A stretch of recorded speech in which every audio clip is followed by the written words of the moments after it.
everyone, welcome to VGS Astro. Today we'll be looking at Moon in the second house. And for those who are new to astrology, do check out my video on how to read your birth chart. So let's see what the second house is all about. And second house in Vedic astrology represents the kind of family that you're born into, and also the kind of family that you will live with, because after marriage, family includes your spouse and your children. Okay, and second house is also the house of initial learning that you get, and the initial learning is the learning you get at home from your family or your parents. So family values, or the values that are passed on by the members of your family that you were born in, and the kind of learning or values that you will learn from your spouse and children in future is also seen from the second house. Second house is also about your family lineage. Second house is about your wealth, and mostly wealth in the form of liquid cash, currency, valuables, possessions. You can think of them as the jewelry that you own, your inherited wealth, stocks, and any kind of savings that you have, which can be thought of in terms of monetary value, can be seen from the second house. And this house also governs your speech. The way you speak and the voice you have can be seen from the second house. It also signifies your right eye, whereas the 12th house signifies your left eye. And the longevity of your spouse is also seen from your second house. Second house shows the diseases of your father, the Maraka Lord, or the Lord that brings death or death-like suffering, is seen from the Lord of the second house. And second house is your material possessions, your investments, the things that you love, the desire that you have to own something is seen from this house. It also shows the kind of eating habits that you have. While most people may think that this represents the sattvic, rajasic, tamasic eating habit based on the placement, truth is that there is a bit of sattvic, rajasic, or tamasic food habits in all of us, and it's a mixed bag. In reality, the dominant personal taste that we have is seen from this house and the planet that's placed here. Okay, so understand Moon in astrology. Moon is the planet that's nearest to the Earth and is the only planet in the solar system that revolves around the Earth. The Sun is the generator of light, and Moon reflects the light lent by the Sun. Sun is the giver of life, and Moon controls the element that brings life, which is nothing but water. Okay, and Moon has a very important role to play in Vedic astrology. Moon is given a lot of weightage when compared to other planets, because Moon rules over the mind of the individual, and all actions begin in the mind, right? Sun governs the individuality of a person, whereas Moon governs the personality of a person. Moon also rules over the emotions, and since it's the fastest moving planet and resides in a sign for just about like 2.25 days, the nature of the Moon itself keeps changing. It's very fickle. Moon also represents purity of nature, like mother's love. It is the symbolic representation of innocence, being sensitive, being receptive, showing compassion, empathy. All of this is seen from the Moon. Moon represents mother herself. Moon represents nourishment and nourishing foods. Anything that looks white is also associated with the Moon. Salt, sugar, milk, rice, all of this is seen from the Moon. And along with the Sun, the Moon is also a royal planet, so it governs the comforts that a person enjoys in life. The home environment, the country of residence, your motherland, can all be connected to the Moon. Moon also is a karaka for overseas travel. He's a karaka for fertility. Venus rules over semen, while Moon offers protection or preservation of that semen. In women, this could indicate their menstruation cycle. In astrology, the Moon is often associated with freshness and new beginnings. It represents the cyclical nature of life as it waxes and wanes in its monthly phases. The new Moon specifically is a time of initiation for planting new seeds for growth. This is an ideal time to set intentions, start new projects, and embark on new ventures. The energy of the new moon is often seen as fertile ground for planting the seeds of our desires and dreams. So many new ventures, businesses begin their journey during the new moon phase, and this is especially seen to be more prominent in certain regions in south of India.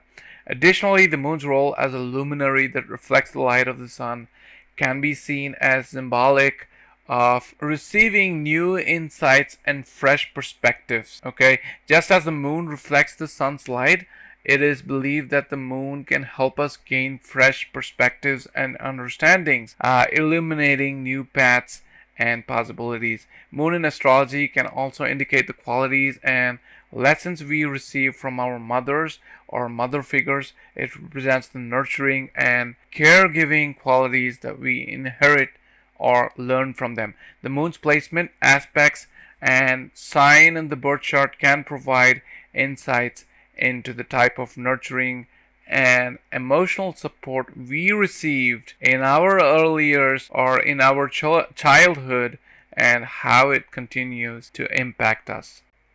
With the moon in the second house, you tend to have a strong emotional connection to money, possessions, and material security. Your sense of emotional well being and comfort is often tied to your financial situation and the things that you own. The moon represents emotions and changes, and this is the fastest moving planet, and changes phase every 15 days. When moon goes into the second house, it can indicate changing financial circumstances throughout your life.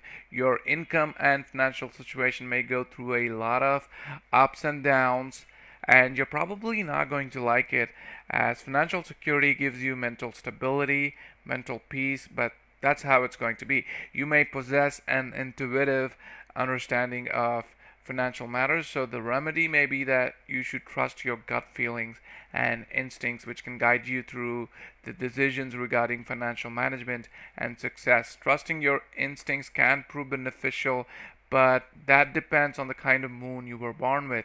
Malefic moon or benefic moon makes all the difference, which may clue you in on whether you should trust these instincts at all.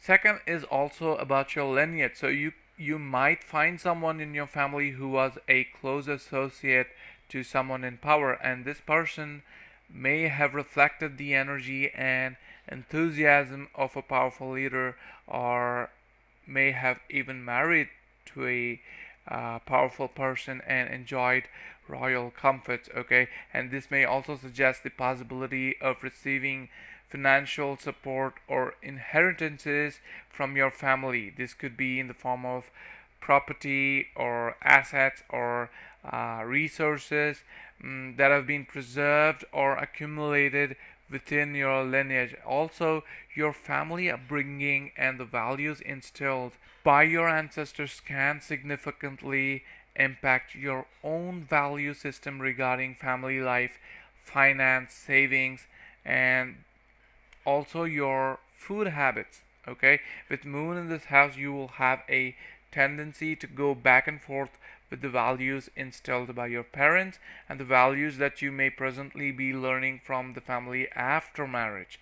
There could also be a confusion between modern science and the way your family approach food and eating habits, but on the whole, you would find yourself greatly concerned with nutrition and diets. You may also end up feeding yourself with excessive food due to stress or emotion, so overnutrition or undernutrition can be a cause of concern. Moon here can also give you emotional buying. Just because you feel an emotional connect can give you the tendency to buy material possessions. The moon's influence can lead to a lot of emotional spending, and you may have a tendency to spend money as a way to comfort yourself or seek emotional fulfillment. But being aware of this fact can help you make more balanced financial decisions. You may find pleasure in providing for yourself and others, creating a comfortable and secure environment. However, my suggestion is that you should be mindful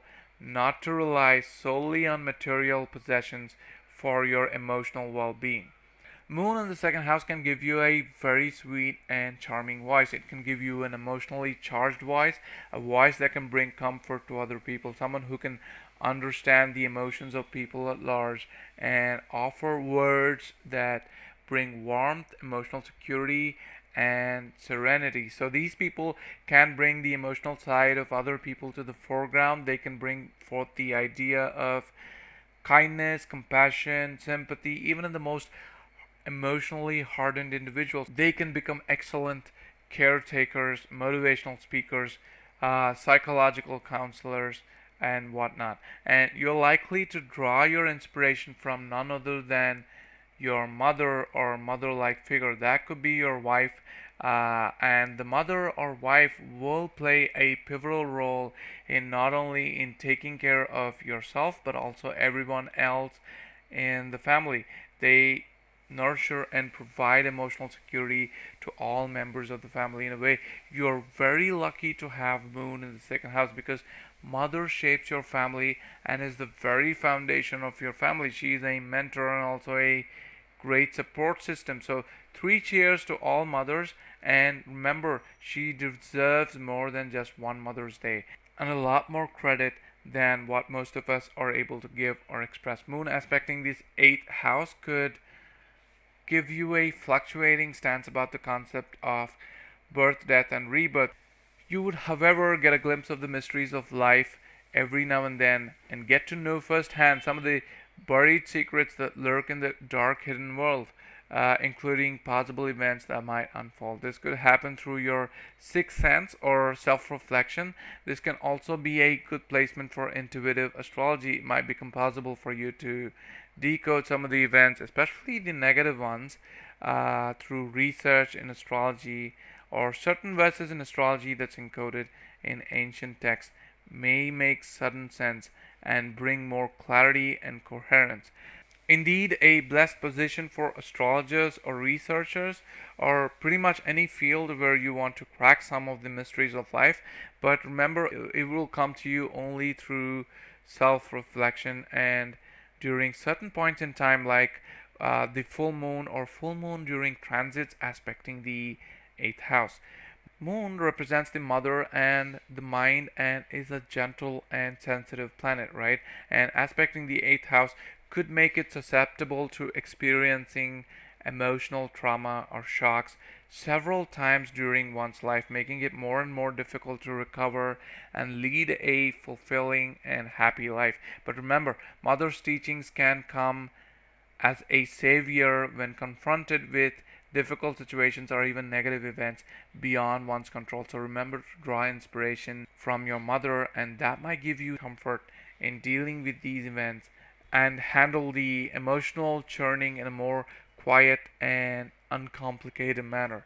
Okay, and that concludes the moon in the second house. Additionally, you may also check out my videos on state of the planets and Mahadasha effects. And if you're new to my channel, don't forget to subscribe below. May your understanding of astrology illuminate your life with purpose and clarity.